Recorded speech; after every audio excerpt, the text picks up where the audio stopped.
Pessoal, bom dia mais uma vez. Esse é o Rafael Ricarte. Ele vai se apresentar formalmente para vocês daqui a pouco, né? Hoje é o nosso penúltimo encontro no SIX. O nosso último será na quinta-feira ainda agora, de noite, né? E eu espero que vocês aproveitem esse tema. Esse tema vem do mestrado dele, que vem de um processo de extensão do Selma. O Rafael é ex-aluno do Selma, fez a extensão aqui, levou isso para o mestrado e terminou o mestrado agora recentemente com o mesmo tema que ele fez na extensão aqui, e é isso que ele vai apresentar hoje para vocês, tá bom? Espero que aproveitem. Obrigado, Paulo. Pessoal, bom dia. Obrigado pelo convite, por estar aqui. É muito legal voltar depois de um certo tempo e sentir um clima ainda amigável, né? Desde quando era na graduação. Eu começo trazendo logo adiante, né, um apanhado do que foi minha graduação aqui no Selma, né, em um formato linear até hoje, né, em que eu me tornei professor, entre aspas. E aí, desde o meu primeiro envolvimento com os projetos que surgiam aqui no Selma, do curso de design, né, dos eventos que a gente fazia, dos trabalhos que a gente apresentava, das exposições, tudo isso contou e conta muito até hoje, desde o repertório que a gente desenvolve, desde as experiências, as amizades, etc. Podemos começar? Podemos, né? Bom, então, para chegarmos lá e falar sobre design e transexualidade ou transgeneridade, eu começo em 2015, né, que foi o começo de minha graduação aqui no Selma, com estes mesmos professores. Né, lá em 2015, a gente tinha muito... Estávamos no cenário presencial, né? Não é tão diferente quanto... É bem diferente quanto hoje.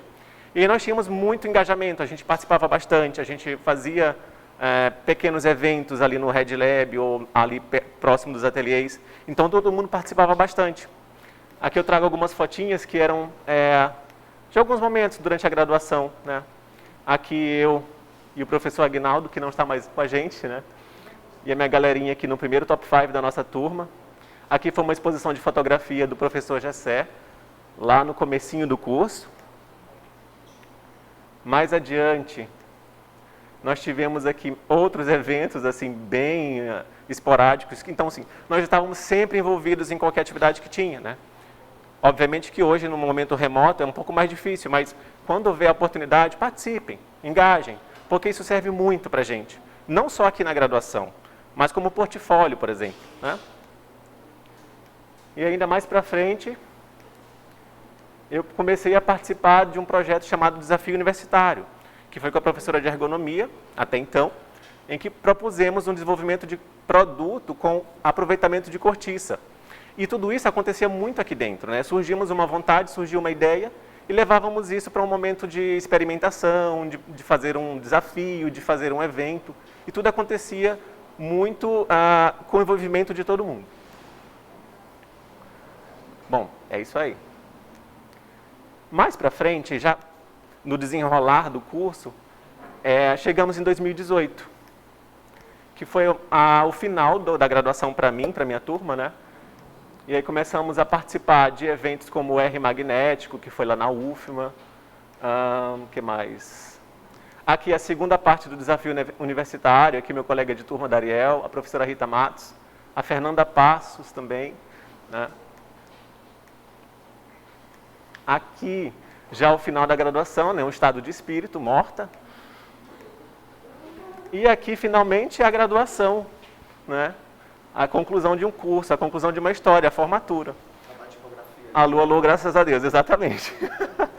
Então, assim, foi um momento muito mágico, foi um momento muito legal de construir boas conexões. Obviamente que existem alguns pontos de contato, né, eu tenho contato com os meus amigos até hoje, o pessoal da graduação, né. Nós sempre fomos muito envolvidos. E aí, um pouco mais para frente, após esse primeiro momento de graduação, chegamos em 2019, um novo começo. Foi no final da graduação que a gente começou a pensar, Alex e eu, em um projeto que se formatou aqui, né, com uma demanda de trabalho original de um mercado, em que uma médica solicitou ao professor Alex um projeto gráfico É um projeto de desenvolvimento de ilustrações, a partir de um modelo pré-estabelecido. E esse foi o nosso primeiro grupo de pesquisa, assim, de nós 4, né? A Anelita Kelly, que foi da minha turma, a Ana Valéria, que é uma excelente ilustradora também, não sei se vocês conhecem, faz uns trabalhos belíssimos. A Kelly também está no mercado, né? E eu estou aqui. E o professor Alex. E esse aqui foi durante um congresso de sexualidade aqui na Universidade de Selma, que foi em 2019. Então, assim, houve um hiato, né, entre a graduação e esse projeto acontecer, mas foi aqui dentro, nesse cenário, que ele começou a se formatar. E aí eu tinha requisitos para desenvolver um projeto de pesquisa. E foi nesse mesmo ano que eu ingressei no mestrado, por volta de março de 2019.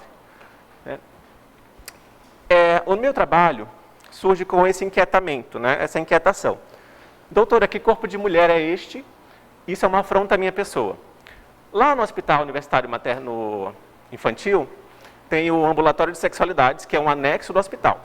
Lá se reúnem pessoas trans, homens e mulheres trans, e eles se reúnem esporadicamente para discutir relações de transgeneridade, de mudanças corpóreas e tudo aquilo que eles vão enfrentar nesse ambiente do ambulatório. Ele é subsidiado pelo SUS desde 2015 e as pessoas se reúnem 2 vezes por mês, salvo engano. Né?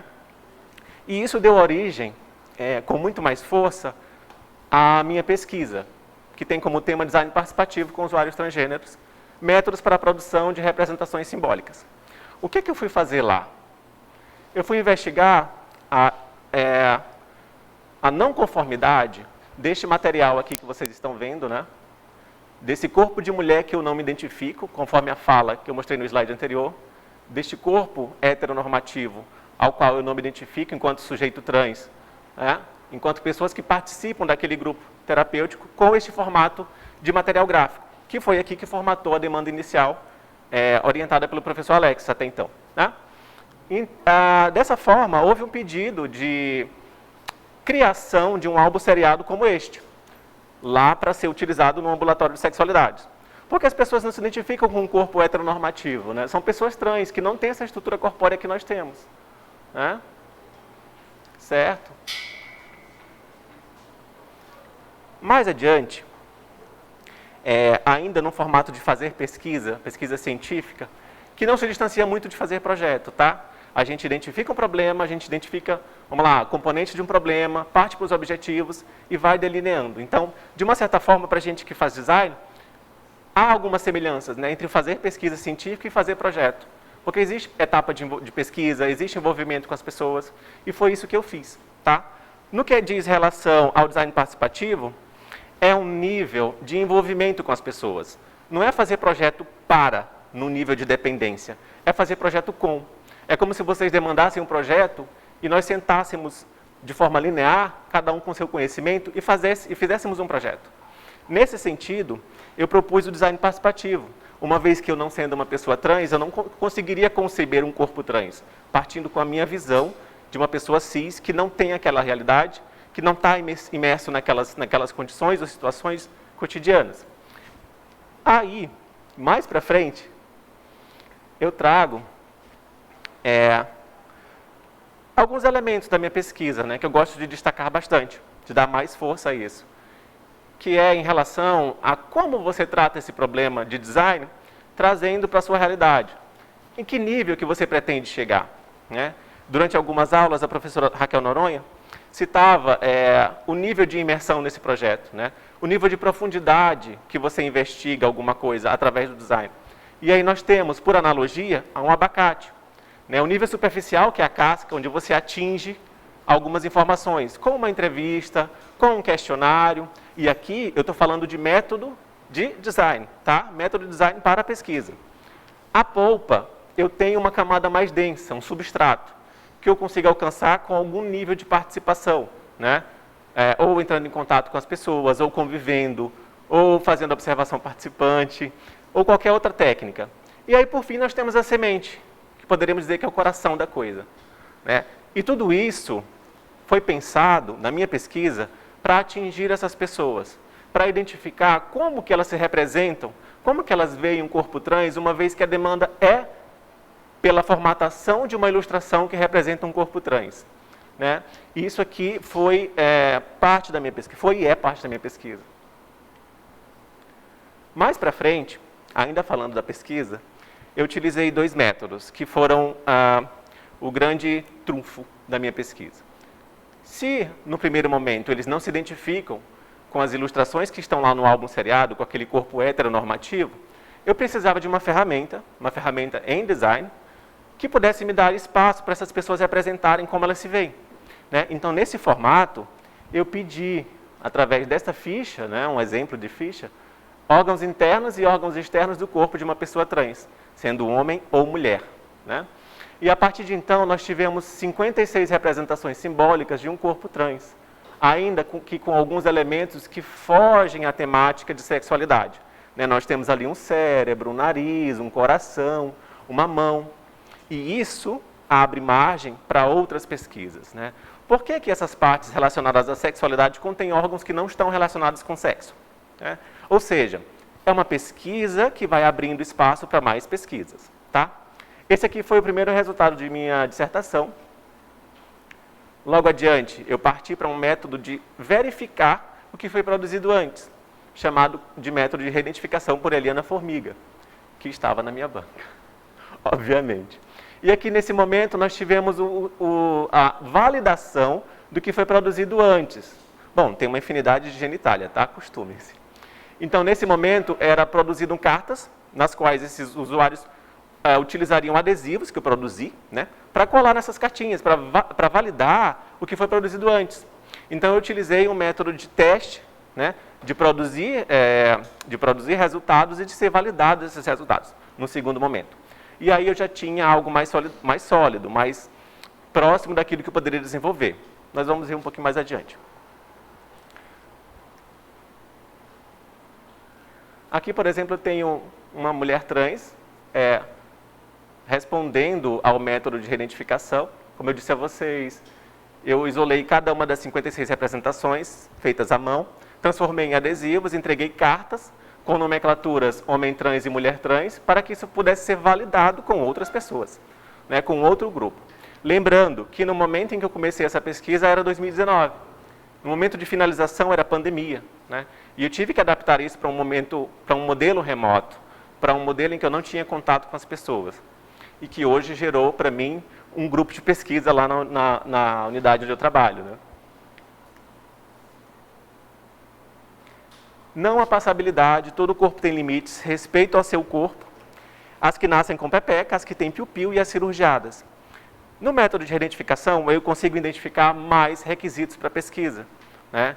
Eu acredito que quando a gente parte para o mundo da pós-graduação, acaba criando um vírusinho dentro da gente que tem aquela sede por pesquisar. E não tem como você não se envolver. A grande verdade é essa. Eu sempre falo para alguns dos meus alunos que quando tiverem a oportunidade de se envolver com um projeto, façam aquilo com muito esforço, com muita boa vontade. Porque gera portfólio, gera repertório, gera contato, gera projeto, gera infinidade de coisas. Nesse momento, eu me deparo com questões que foram destacadas a punho no método de reidentificação pelas pessoas trans que participam lá do grupo terapêutico. Por quê? Porque são construções sociais que estão engendradas naquele ser ou não ser trans. Né? E isso abre espaço para outras questões, para outras áreas de conhecimento. Como vocês sabem, o design é multidisciplinar. Né? E nesse sentido, eu proponho, inclusive, atualmente, um projeto de pesquisa para um doutorado, no qual estou participando do seletivo, e se Deus quiser vai dar certo. Certo? Aqui, por exemplo, a gente pode ver pessoas com cicatrizes, órgãos que não são binários, enfim, toda uma problemática em cima deste corpo. Ok, voltando para a nossa linha do tempo, 2019 o mestrado, né, como foi. E aqui nós temos um outro momento muito rico, com pessoas maravilhosas, que proporcionaram esse Rafael que é hoje. Né? Eu gosto de dizer também que essas relações modificam a gente, né? Essas relações elas constroem quem nós somos. Na pós-graduação existe um amadurecimento absurdo mesmo. Né? É um contato com profissionais, é um contato com o mercado, e é um contato muito rico com esse fazer pesquisa. Aqui ainda parte desse mestrado, de quando estávamos no modelo presencial, né? no 2019S. Aqui nós temos, nessa primeira foto, o estágio, né, o estágio de docência orientado durante o mestrado. Aqui nós temos as resenhas, porque ninguém é de ferro, com a galerinha do mestrado. Aqui mais resenhas, porque, enfim, ninguém é de ferro mesmo. Né? Aqui tem o N-Design, que foi aqui no Selma. Foi no Selma, né? Foi também no Selma, acho que 2 anos atrás. Foi 2019. Aqui nós temos uma pessoa fantástica que eu tive o prazer de conhecer, que é o Márcio, que palestrou aqui, que foi designer do Globosat, da Globo, da Natura, salvo engano, de uma infinidade de empresas. E é isso que eu conto a vocês, é essa oportunidade de trocar com pessoas muito interessantes, de pessoas que vão trazer possibilidades ou uma frestinha de uma porta aberta. Então é nesse sentido, tá? E aqui, mais resenha, porque, enfim, né, Reviver é maravilhoso. Estávamos no Reviver aqui. Aqui tem o Henrique Nardi, tem as meninas do coletivo, tem o Carlos Delano, que vocês já conheceram, tem o Bug, que é referência nacional em tipografia, tem o Márcio e tem eu, de gaiato, no meio do grupo. Mais para frente, ainda nesse 2019S, 2019 foi intenso, eu participei de uma pós-graduação na ISPM, em Comunicação e Design Digital. Eita, foi rápido demais. Volta. Participei de orientações aqui com a professora, queridíssima professora Ana Lúcia, orientações maravilhosas. Né? Momento de pós, de orientação, de apresentação de artigos. No mestrado a gente participou bastante disso. Momento de palestra com o Gabriel Patrocínio, ali também referência de design. Inclusive na minha dissertação eu falo mal dele. Momentos de apresentação de artigo e tudo isso. Ok, e a defesa da dissertação? Né? Também foi um momento muito legal. É um momento em que a gente sofre bastante com as correções que tem a fazer, mas é um despertar, é um abrir os olhos, para ver que aquilo que você está fazendo tem consistência, mas precisa de melhoramentos. É como os nossos projetos, a gente entrega um resultado, mas não necessariamente acaba ali. Né? Estejam cientes disso. Tá? E aqui teve uma banca incrível com a professora Ana Lúcia, a professora Raquel, a Eliana Formiga, as quais eu herdo os métodos de produção, a professora Ivana, que é do IFMA, e 26 pessoas lindas e maravilhosas que estavam me dando apoio e assistindo a minha defesa, a minha apresentação. Tudo isso em 2019. Perdão, isso aqui já foi final de 2020, desculpa. A minha defesa foi em 2020, eu fiz o mestrado em 18 meses, eu consegui fazer num tempo bem legal. Porque eu tive a oportunidade e o privilégio de estar em casa durante a pandemia, não estava trabalhando, tive realmente chance de fazer isso, né? E fiz com mais celeridade. Aqui eu consegui produzir uns itenzinhos com as ilustrações que as pessoas trans fizeram, né? Fiz agendinhas, fiz almofadinhas para dar de brinde para a banca. E isso me despertou o olhar de que aquele trabalho não terminava mesmo ali, né? Mais para frente, nós temos o quê? Como ficar rico sem trabalhar. Gente, depois que a gente termina a graduação, pós-graduação, vem aquele hiato. E agora o que eu faço da minha vida? Né? Eu tive muita sorte, confesso. Tive muita sorte de conhecer pessoas legais e de ter boas relações com essas pessoas. Né? Mais para frente, eu me tornei professor. Algo não tão inesperado, porque era uma carreira que eu estava planejando, né? E aí surgiu a oportunidade de tornar-se professor e fazer um seletivo e, enfim, dar certo. Aqui eu trago para vocês uma releitura feita em parceria, né, com um designer e ilustrador, o André Lima, não sei se vocês conhecem, no qual a gente faz uma releitura dessas ilustrações feitas à mão, lá no começo, né? E aí nós transformamos ela em ilustrações, não diria completas, mas ilustrações com cor, com alguma outra expressão, a qual eu chamo de Transgallery, para que isso possa, não sei, ser aproveitado para um outro trabalho, para um material didático, de repente, que é a minha proposta de doutorado. Eu não sei, ainda isso está muito preliminar, mas isso vai tomar forma de algum jeito.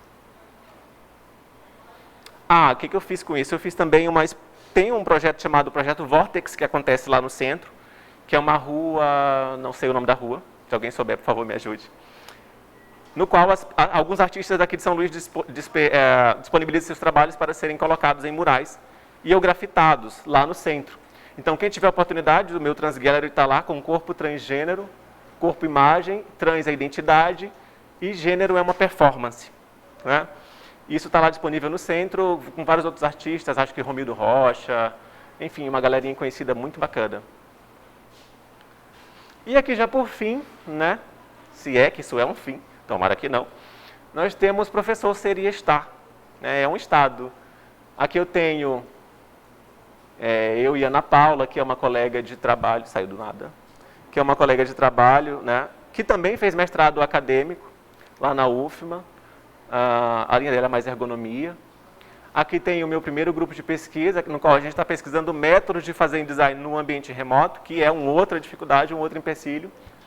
Aqui sou eu e minha galerinha lá da coordenação, e aqui são os meus queridinhos e queridinhas na minha aula de métodos de pesquisa.